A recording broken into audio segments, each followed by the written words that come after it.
In the beginning, DDL made the El Dorado 1980 25-year-old. And it was good. The rum pundits looked upon it with favour, tasted and smiled and pronounced it great. For it was greatly unaged and unique and well presented, and people were pleased and part willingly with their hard-earned coin. But then, lo, the world around it moved and changed, and darkness moved upon the face of the cognoscenti, for as the stars turned overhead, other rums were made, better rums, stronger rums, purer rums, and the El Dorado 25-year-old was loath to change with the times.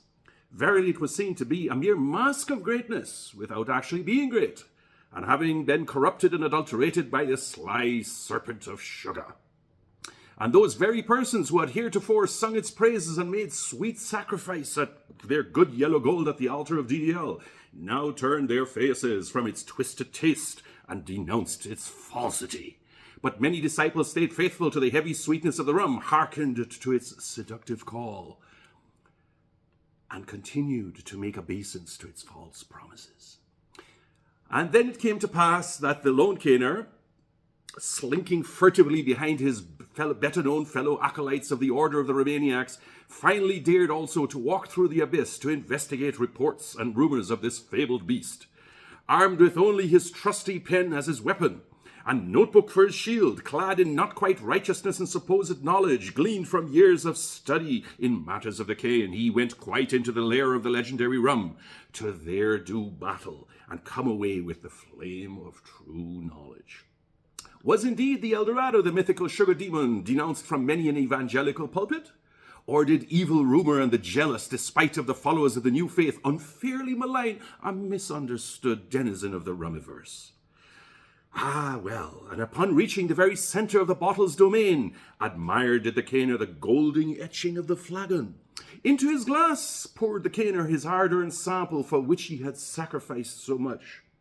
Smelled with overlong snoot, inhaled into his much-abused lungs as he drew himself the olfactory essence of the dram, fearing not, for the rum spirit was within him. His alcoholic belches were the stuff of legends unto themselves, and he was far too witless for fear.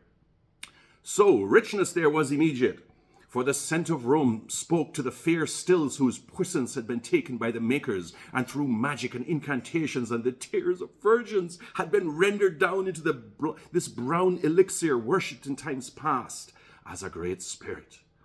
Enmore spake commandingly, and Versailles alongside, and perhaps a whisper of the fabled and elusive Ifluck too, all breathing life into the rich nose. Burnt sugar there was, and nougat and coffee, burning cane fields and anise, and the sweet aromas of fruit and licorice to make the hearts of children glad.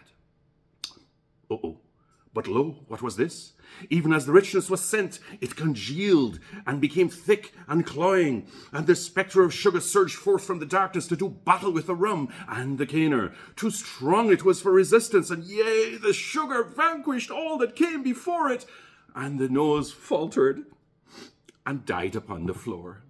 Struggled did the caner to raise his glass and taste this dark brown lass.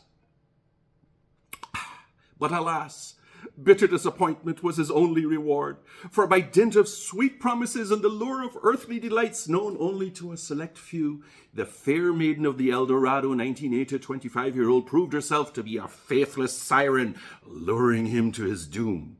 Drowned he was in the overwhelming blanket of sugar.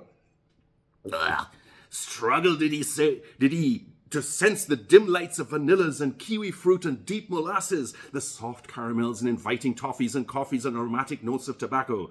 But nay, the dark spirits were merciless, and he failed in his quest utterly.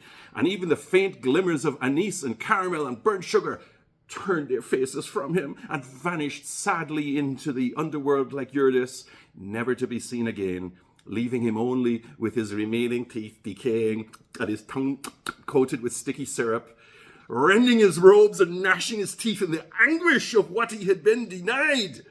Oh, then wroth was the caner, for he had earlier loved this fair spirit which had so misled him in his innocence, and his newbiness with shades of illusion now proved false.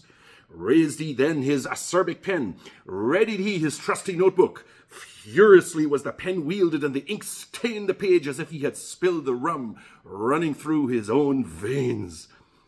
And thus did the Cana record for posterity his despite, for in his disappointment and in his frustration, these were the weapons he meant to use to record the legend of this mythical rum, and speak truth to those who would continue to sing songs of praise to its purported magnificence.